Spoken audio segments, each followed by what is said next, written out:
P academic channel के सभी सदस्यों का मैं हार्दिक अभिनंदन करती हूँ। पूर्व वीडियो में आपने वेद, वेदांग तथा वेदांत दर्शन का संक्षिप्त परिचय प्राप्त किया तथा उपनिषदों के विषय में जाना। आज हम उन्हीं उपनिषदों की संख्या के विषय में जानेंगे। तो आज का हमारा विषय है उपनिषदों की संख्या। उपनिषदों की संख्या के विषय में पर्याप्त मतभेद है। यदि संपूर्ण वेद 1131 शाखाओं में विभक्त है तो उतनी ही संहिताएं, ब्राह्मण, आरण्यक और उपनिषदें भी होनी चाहिए, किंतु न तो आज वेद की सभी शाखाएं उपलब्ध हैं और न ही सभी उपनिषदें उपलब्ध हैं। भारतीय परंपरा में इनकी संख्या, तो उपनिषदों की संख्या 108 कही गई है। मुक्तिकोपनिषद ने कहा है 108 उपनिषदों के ज्ञान से मुक्ति प्राप्त की जा सकती है।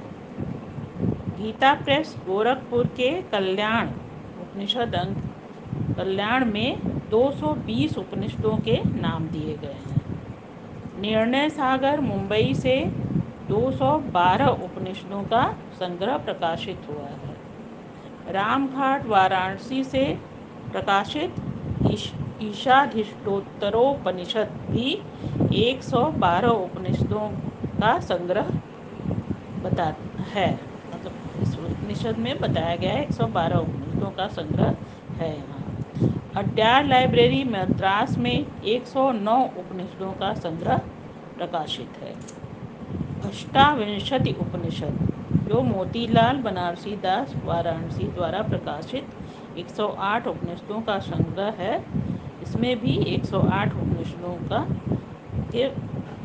उपनिषदों की संख्या 108 बताई गई है। उपनिषदों की संख्या सुनिश्चित नहीं होने से तत्संबंधी कोई भी निर्णय लेना कठिन है। तथापि सामान्यतः 108 उपनिषदों की संख्या को प्रामाणिक माना गया है। अब वेद, प्रत्येक उपनिषदों का संबंध किसी न किसी वेद से होता है। वेदों से ही उपनिषद निकली हैं। उपनिषद जो है वेदों के ही अंश हैं, तो प्रत्येक उपनिषद का संबंध किसी न किसी वेद से होता है। वेदों से संबंध की दृष्टि से प्रमुख 108 उपनिषदों को निम्न 4 वर्गों में बांट दिया गया है। 4 उपनिषद, 4 वेद हैं, तो उनको 4 भाग में बांट दिया गया है। पहला है ऋग्वेदीय उपनिषदें।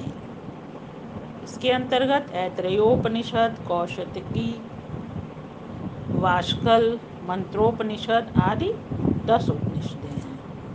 दूसरा है यजुर्वेदीय उपनिषदें।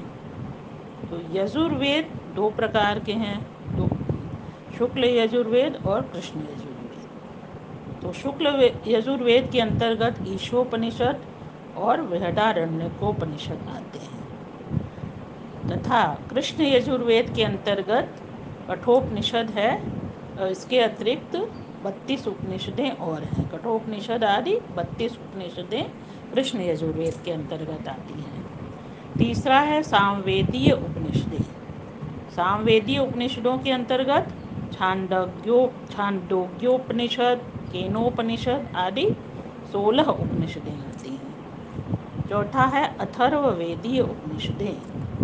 प्रश्नोपनिषद, मुंडकोपनिषद, मांडुक्योपनिषद, ये प्रमुख 3 अथर्ववेदीय उपनिषदें हैं। आदि गुरु श्री शंकराचार्य जी ने 10 उपनिषदों पर भाष्य लिखे हैं, जो प्रामाणिक और प्राचीन माने जाते हैं।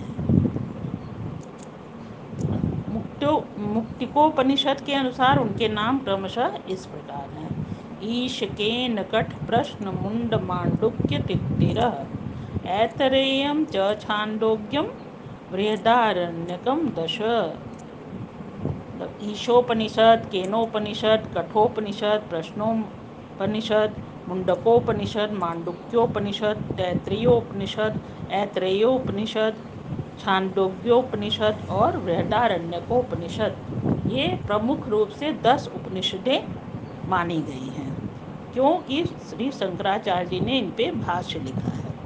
तो शंकराचार्य जी द्वारा इन उपनिषदों पर भाष्य लिखे गए और अन्य उपनिषदों के सिद्धांत भी इसमें अंतर्भूत हैं। अन्य उपनिषदों का भी नामोल्लेख हुआ है इनके भाष्य में।